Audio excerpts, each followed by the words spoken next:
Haja! Olá, meus preciosos. Bom dia, boa tarde, boa noite. Bom, eu ouvi uma pregação do pastor Abílio Santana e também do pastor Leonardo Salles, um comentário, um podcast sobre que Jesus, ele era rico. Bom, o pastor Abílio Santana, ele falou que Jesus assumiu a carpintaria do seu pai aos 12 anos de idade e ali ele já tinha um ministério, porque era um ministério do haja mesas. Então, Jesus começou a fazer mesas para vender aos 12 anos. O pai não era morto, mas ele já assumiu a carpintaria do pai. E como o pai não sabia fazer mesa tão rápido, ele fazia haja e aparecia uma mesa com 4 cadeiras. E Jesus foi vendendo essas mesas. E o dinheiro ele foi juntando, até que ele comprou uma casa em Cafarnaum, cidade marítima, na beira da praia. O pastor Leonardo Salles falou que Jesus era rico porque, em 2 Coríntios, capítulo 8, versículo 9, me parece, aí ele diz que Jesus, Paulo diz que Jesus se fez pobre para que nós fôssemos ricos. Comparada a riqueza da terra com a riqueza do céu, existe uma pobreza muito grande em relação ao céu. E Jesus, sendo do céu, ele veio para essa terra pobre. Claro, ele se fez pobre para que nós nos tornássemos ricos, tivéssemos o direito ao céu e às riquezas celestiais. Mas eu pergunto por quê? Se Jesus ele era rico, por que Jesus então mandou Pedro pescar para pegar um peixe que estava com a moeda na boca para pagar o tributo da manutenção do templo quando foi cobrado? Lá em Mateus capítulo 17, versículos 24 em diante. Além do mais, por que Jesus recebia a oferta? Ele queria só explorar as pessoas e aumentar sua riqueza. Inclusive, Jesus, ele recebeu naquele período ofertas de mulheres que eram ricas. E se ele era rico, ele poderia dizer, não, também sou rico, não preciso de ofertas de vocês que são ricas, que sustentam o meu ministério. Não necessitaria, né? Ele poderia acumular e sustentar-se a si mesmo. E Pedro poderia questionar naquele momento que Jesus mandou ele pescar. Cadê o dinheiro que o senhor foi juntando? E por que o senhor também não diz haja outra vez? E aparece aí um montão de dinheiro, né? Para nós suprir as nossas necessidades. Quando nós pregarmos algo sobre a Bíblia, nós temos que ter embasamento bíblico e deixar que a Bíblia fale.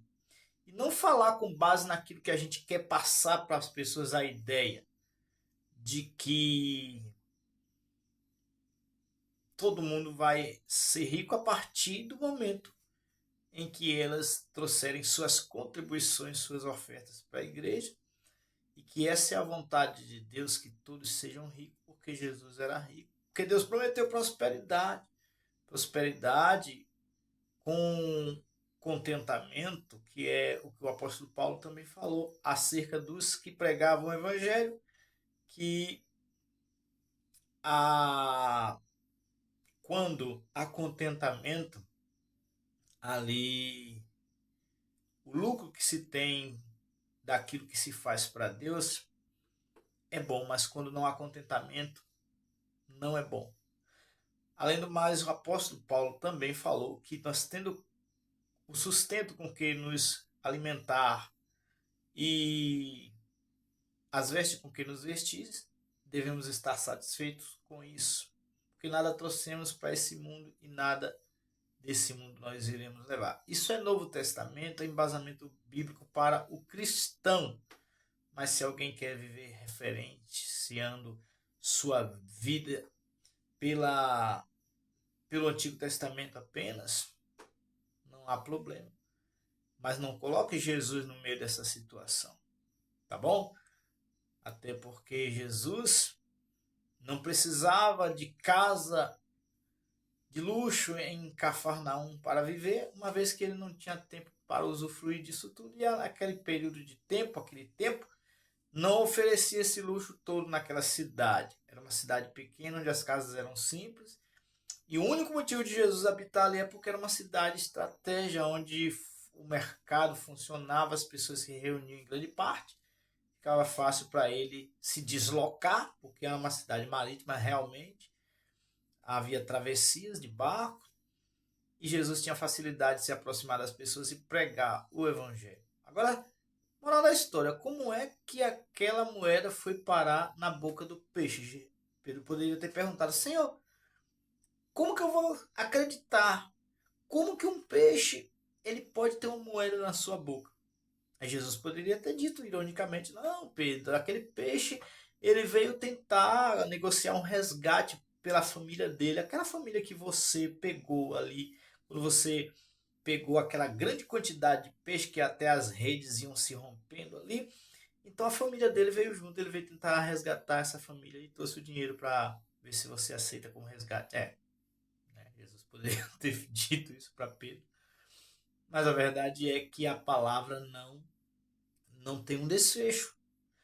Você não sabe se Pedro pegou o peixe, se tinha moeda mesmo lá, mas eu creio. Tem coisas que a Bíblia não dá o desfecho para que a gente continue crendo.